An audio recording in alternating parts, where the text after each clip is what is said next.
Hi అండి, నమస్తే. Welcome to Telugu తడక.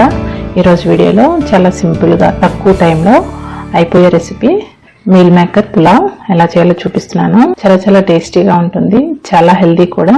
Lunch బాక్స్కి అయినా లేదా 1 పాట్ మీల్గా వెంటనే ఏదైనా లంచ్ ప్రిపేర్ చేసుకోవాలన్నా ఇలా చేసుకోండి, చాలా టేస్టీగా ఉంటుంది. ఒక బౌల్లో 1 గ్లాసు బాస్మతి రైస్ నేను ఇక్కడ తీసుకుంటున్నాను. 1-2 సార్లు కడుక్కొని ఒక అరగంట పాటు నానబెట్టుకోవాలి. ఇలా నానబెట్టుకోవడం వల్ల మనకి పులావ్ అనేది చాలా బాగా వస్తుంది. వేరొక గిన్నెలో వేడి నీళ్ళు ఇలా వేడి చేసుకున్నాక ఇందులో 1 టీ స్పూన్ సాల్ట్ వేసుకొని 1 కప్పు మీల్ మేకర్ వేసుకోవాలి. ఒక 5 నిమిషాల పాటు సిమ్లో ఉంచి తర్వాత స్టవ్ ఆఫ్ చేసుకోవాలి. ఇలా పొంగులా వస్తుంది.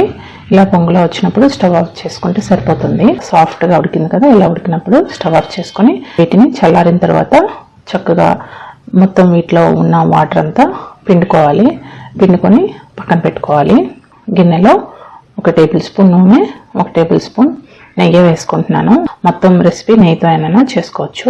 ఇక్కడ 1 టీ స్పూన్ జీలకర్ర, 1 బిర్యానీ ఆకు, దాల్చిన చెక్కలు చిన్నవి 2 లవంగాలు, అనాస పువ్వులు 2, ఇవి మిరియాలు కొద్దిగా, యాలకులు 2 ఇలా క్రష్ చేసి వేసుకుంటే మంచి ఫ్లేవర్ వస్తుంది. ఇలా వేసుకున్న తర్వాత జీడిపప్పులు, ఇవి ఆప్షనల్ అండి, వేసుకోకపోయినా పర్వాలేదు. ఒక 5-6 జీడిపప్పులు వేసుకొని ఫస్ట్ లైట్గా ఫ్రై చేసుకోవాలి. ఇలా ఫ్రై అయిన తర్వాత వీటిలో 2 మీడియం సైజు ఉల్లిపాయ ముక్కలు ఇలా సన్నగా పొడుగ్గా కట్ చేసుకున్నవి వేసుకొని ఇవి వేయించుకోవాలి. ముందు కొద్దిగా లైట్గా వేగనివ్వాలి. 1 టేబుల్ స్పూన్ ఫ్రెష్గా దంచుకున్న అల్లం వెల్లుల్లి పేస్ట్ వేసుకోవాలి. అల్లం వెల్లుల్లి పేస్ట్ని కూడా పచ్చివాసన పోయే వరకు వేయించుకోవాలి. మీ కారానికి తగ్గట్లు పచ్చిమిరపకాయలు వేసుకోండి. నేను ఇక్కడ ఒక 3-4 పచ్చిమిరపకాయ చీలికలు వేసాను. ఇవి కూడా కొంచెం కలుపుకోవాలి. తర్వాత ఇందులో 1 అరకప్పు పచ్చి బఠానీ, బంగాళదుంపలు 1 అరకప్పు, 1 అరకప్పు క్యారెట్ ముక్కలు, 1 అరకప్పు బీన్స్, కాలీఫ్లవర్ 1 అరకప్పు, క్యాప్సికమ్ 1 అరకప్పు ఇలా పిండుకొని వేసుకోవాలి మీల్ మేకర్ని. ఈ మీల్ మేకర్ని కూడా ఇప్పుడే వేసుకొని 3-4 నిమిషాల పాటు మూత పెట్టి మగ్గనివ్వాలి. తర్వాత మిక్సీ జార్లోని ఒక 2 మీడియం సైజు టమాటోలు తీసుకొని మెత్తగా పేస్ట్ చేసుకోవాలి.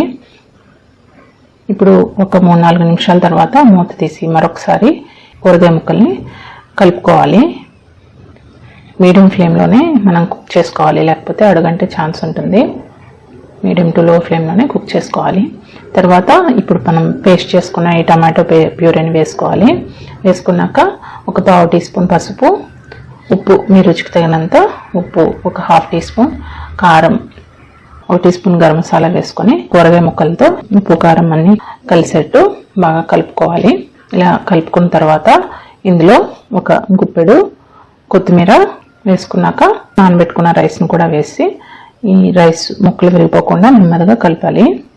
ఇలా నెమ్మదిగా కలుపుకున్న తర్వాత వేరొక వైపు వేడి నీళ్ళు రెడీ చేసి పెట్టుకోవాలి. ఈ వేడి నీళ్ళు మనం రైస్ 1 గ్లాస్ తీసుకున్నాం కదా, 1.5 గ్లాసులు వేసుకోవాలి నీళ్ళు.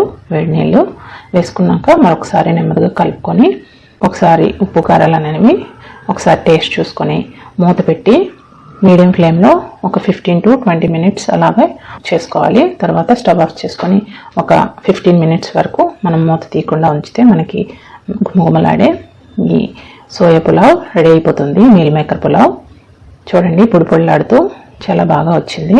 చాలా ఈజీగా చేసుకోవచ్చు, తక్కువ టైంలో చాలా హెల్తీగా ఇలా చేసి పిల్లలకి లంచ్ బాక్స్కి పెట్టచ్చు.